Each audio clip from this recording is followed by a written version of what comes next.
డియరాల్ ఈ రోజు మనం పిఠాపురంలో కుక్కుటేశ్వర స్వామి వారి ఆలయంలో ఉన్నాం అనమాట. కుక్కుటేశ్వర స్వామి వారి దేవాలయంలో ఇక్కడ అష్టాదశ పీఠాల్లో ఒక పీఠమైన పురోహితికా దేవి గారి ఆలయం ఉంది. అష్టాదశ పీఠాలు 18 పీఠాలు ఉన్నాయి కదా, అందులో ఒక పీఠం పురోహితికా దేవి గారి ఆలయం.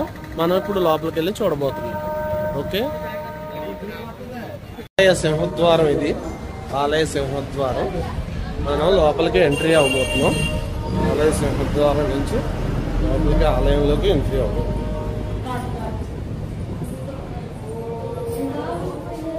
ఎదురుగా కొలను ఉంటుంది, స్వామివారి కొలను. శివుని విగ్రహం ఉంది చూడండి. దాంతోపాటు అక్కడ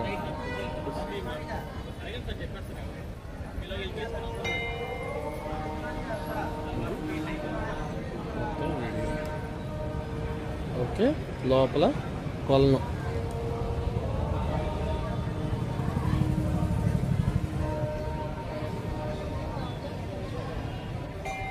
ఆలయ ధ్వజస్తంభం, ఆలయం చుట్టూరు కూడా వీడియో చూపిస్తాను. ఆలయం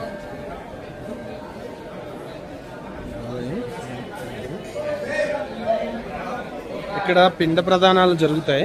ఇక్కడ ఈ గుళ్ళో పిండ ప్రదానాలు ఇక్కడ జరుగుతాయి. ఇక్కడ అందరూ పిండ ప్రదానాలు చేసుకుంటారు. ప్లేస్ పిండ ప్రదానాలు జరుగు స్థలము. ఇవన్నీ అవే పితృదేవతలకు పిండ ప్రదానాలు చేస్తారు. ఇటువైపు అంతా కుక్కుటేశ్వర స్వామి దర్శనానికి వెళ్తున్న భక్తులు, కుక్కుటేశ్వర స్వామి దర్శనానికి వెళ్తున్న భక్తులు వీళ్ళందరూ. అగో ఆ చివరిని ఉంది కదా దేవి దర్శనానికి వస్తున్న భక్తులు. అది కూడా బయట నుంచి చూపిస్తాను. పిండ ప్రధానాలు. విఘ్నేశ్వర స్వామి టెంపుల్, ఇది వినాయకుడి టెంపుల్. ఇక్కడ అంతా పిండ ప్రధానాలు జరుగుతాయి. అంతా కూడా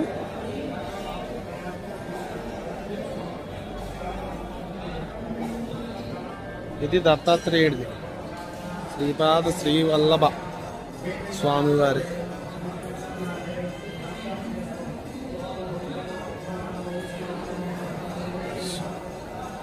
గురు దత్తాత్రేయ స్వామివారి టెంపుల్. కుక్కుటేశ్వర స్వామి టెంపుల్లోనే మనకి దత్తాత్రేయ వారి టెంపుల్ కూడా దర్శనం జరుగుతుంది. వీళ్ళందరూ భక్తులు వచ్చారు. చుట్టూరు ఆలయం చుట్టూరు నేను చూపిస్తాను విశిష్టత. ఇవన్నీ టెంపుల్స్, మిగిలిన టెంపుల్స్ ఇవన్నీ కూడా. అంటే పూర్తిగా చూపించొద్దు అన్నారు, మామూలుగా చూపించమన్నారు చుట్టూరుని. ఆలయం వెనకాల భాగం.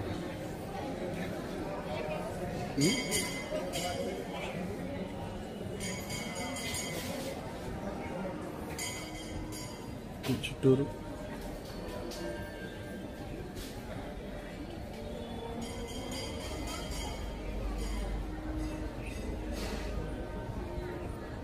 ఇవన్నీ కూడా దర్శనానికి వచ్చిన పూజారులు వారు, అర్చకులు కూడా ఇక్కడ ఉంటారు పిండ ప్రదానాలు చేయడానికి, అట్లకి మొత్తం కార్యక్రమాలు చేయడానికి.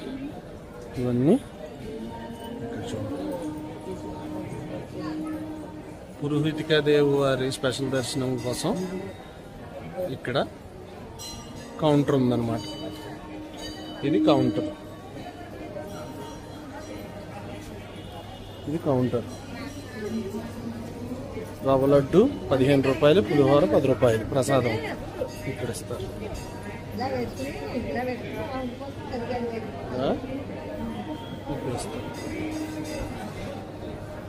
ఇకపోతే దర్శనానికి పురోహితికా దేవి గారి దర్శనం, పురోహితికా అమ్మవారి దర్శనానికి. ఇది అష్టాదశ పీఠాల్లో శక్తిపీఠాల్లో 10వ శక్తిపీఠం అన్నమాట. సో ఈ ఇప్పుడు అష్టాదశ పీఠాల గురించి చూపిస్తాను నేను. అష్టాదశ పీఠాల గురించి మనం అష్టాదశ శక్తిపీఠాల గురించి మనం తెలుసుకుందాం. ఎడమ చెవి శాంకరీదేవి శ్రీలంక, కుడి కన్ను కామాక్షిదేవి కాంచీపురం తమిళనాడు, కుడి చేయి శంకులాదేవి ప్రద్యుమం ఎడమ చేయి చాముండేశ్వరి దేవి క్రౌంచపట్టణం కర్ణాటక అన్నమాట. కుడి చెవి జోగులాంబాదేవి అలంపూర్ తెలంగాణ. కుడి కాలు భ్రమరాంబికాదేవి శ్రీశైలం. ముక్కు మహాలక్ష్మీదేవి కోల్హాపూర్ మహారాష్ట్ర. కంఠం ఏకవీరాదేవి మహూర్ మహారాష్ట్ర. నాలుక మహాకాళీదేవి ఉజ్జయిని. పిరుదులు పురోహితికాదేవి పిఠాపురం. పీఠికాపురం అనే పేరు కూడా అలాగే వచ్చింది. కంటి భాగము గిరిజాదేవి జాజిపూర్ ఒరిస్సా. నాభి మాణిక్యాంబికాదేవి ద్రాక్షారామం.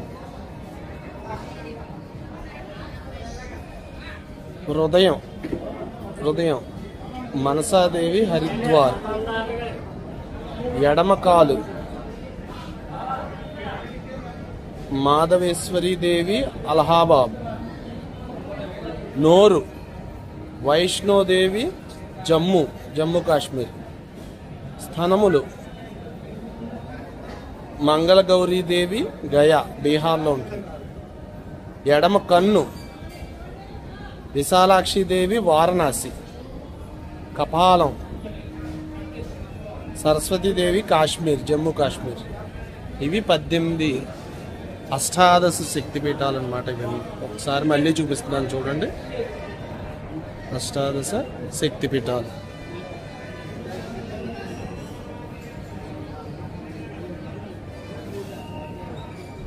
ఇక్కడ 10వ శక్తిపీఠం మనం పీఠికాపురం పురోహితికాదేవి అన్నమాట. ఇక్కడ మనం ఈవిని దర్శించుకోవడానికి వచ్చాం. పురోహితికాదేవి దర్శించేసుకోండి అందరూ. పురోహితికాదేవిని మళ్ళీ చూపిస్తున్నాను, దర్శనం చేసుకోండి. పురోహితికాదేవి పిఠాపురం శక్తిపీఠం అన్నమాట. శక్తిపీఠం అమ్మవారి 10వ శక్తిపీఠం పురోహితికాదేవి అమ్మవారి దర్శనానికి వచ్చిన భక్తులు లైన్లో నిలబడి వెళ్తున్నారు.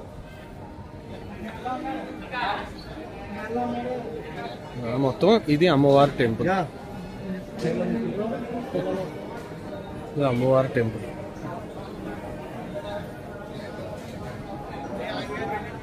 అమ్మవారి దర్శనం ఇక్కడ ఉంది. ఇక్కడ అమ్మవారి వెనకాల ఉన్నారు. అమ్మవారు దర్శనం. నంది చూడండి ఎంత చక్కగా ఉందో. నంది దర్శనం చేసుకోండి అందరూ.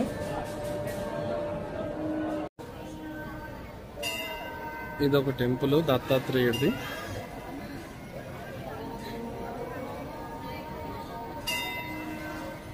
లోపల దత్తాత్రేయుడు సాయిబాబా అందరూ ఉన్నారు. పిండ ప్రదానాలు ఇక్కడ జరుగుతాయి. కొలం ఇదన్నమాట. పిండ ప్రదానాలు చేసి కొలం.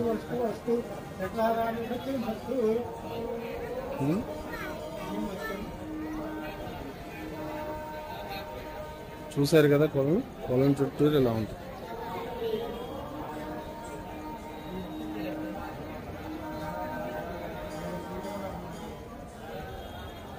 ఇన్గేట్ అది. అక్కడి నుంచి రావాలి ద్వారం, సింహద్వారం.